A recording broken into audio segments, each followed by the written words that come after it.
es ser firme. Tercero, es ser prudente. Cuarto, hay que tener ilustración. Y en último lugar está la pericia. Así es como lo define la UNESCO. Una vez entendiendo la antigüedad, me gustaría platicarles del entorno de la profesión en nuestro país, en el mundo y después en nuestro país. Muchos abogados, adelante por favor, muchos abogados, somos muchos abogados. Esta es una pregunta que pareciera ser que nosotros nos hiciéramos hoy día. La realidad es que esta pregunta viene de mucho tiempo atrás. Ya en 1800, el número de abogados en América, curiosamente, insisto curiosamente por lo que después les voy a platicar, era probablemente menor al número de sacerdotes y monjas de la Ciudad de México. Era de 10 por cada 100,000 habitantes. 10 por cada 100,000 habitantes.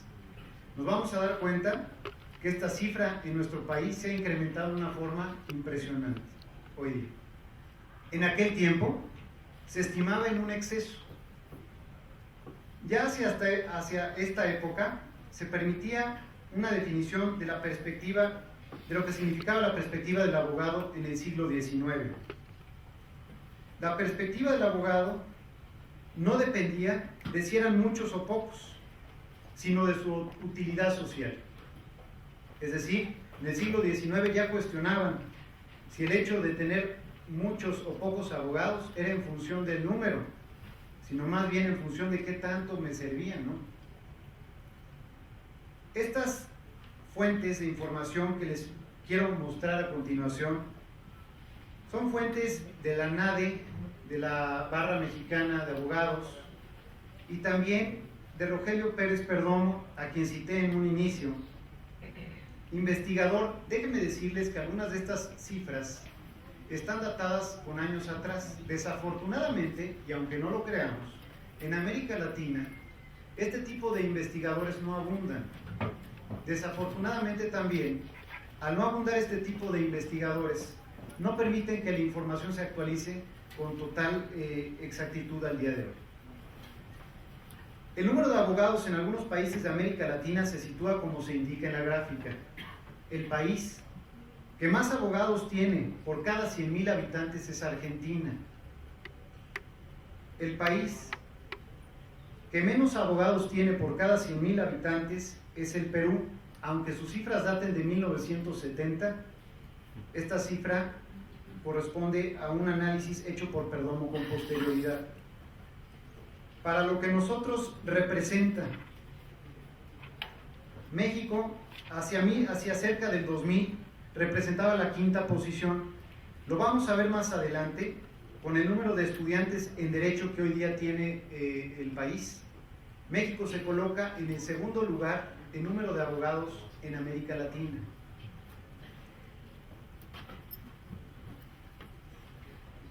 En los estudiantes de Derecho en América Latina, insisto también, una fuente de Pérez Perdomo, el país con más estudiantes también en América Latina resulta ser Argentina.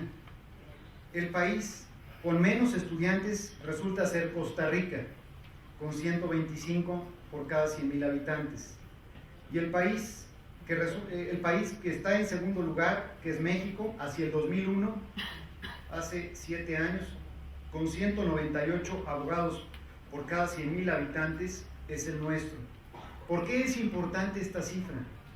Evidentemente porque todos aquellos que están estudiando o aquellos que nos dedicamos a la profesión, significa que nos tenemos que, en una palabra, diferenciar. Tenemos que diferenciarnos de nuestros homólogos para tratar de poder competir. Y esa diferenciación cuesta, y cuesta mucho. No es capacidad, no es nada más preparación, sino son otra serie de ingredientes que iré yo explicando y que, si ustedes me permiten, nos abordará y nos incluirá en lo que es la era de la globalización.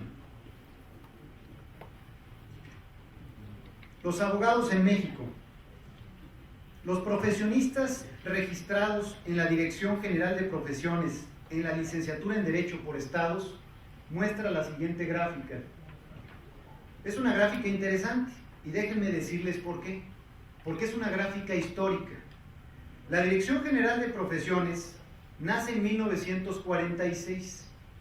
El total de profesionistas abogados registrados en este país es de 315.499, registrados desde 1946. ¿Sí? Resulta sorprendente. Y resulta sorprendente entender cómo es posible que en un país de poco más de 100 millones de habitantes existan registrados únicamente poco más de 315.000 abogados titulados. Para información, el estado que más muestra abogados es el Distrito Federal, evidentemente quizás por el número de pobladores que en él radican. Jalisco, para nuestro conocimiento, está en la posición número 13. Sí llama la atención, siendo que Jalisco tiene la segunda ciudad más grande en población del país.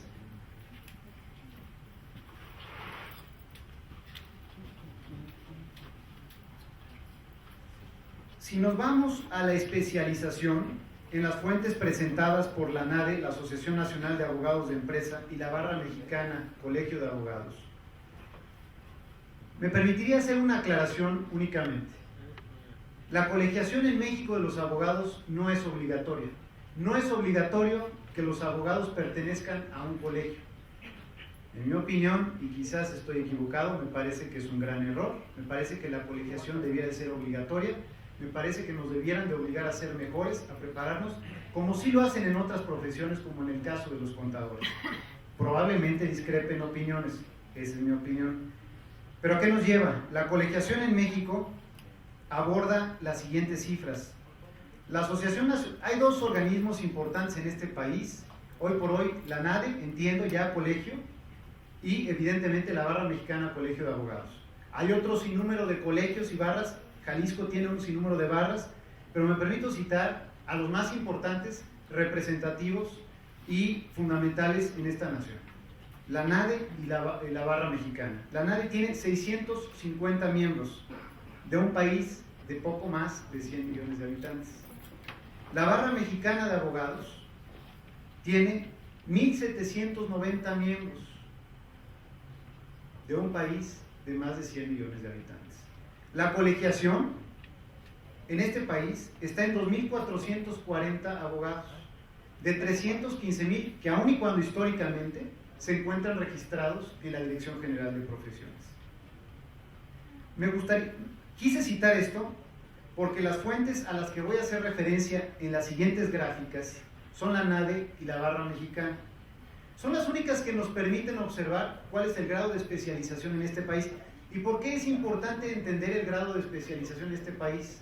Porque hay que entender hacia dónde se ha movido nuestra profesión y en dónde están las oportunidades de desarrollo de nuestra profesión.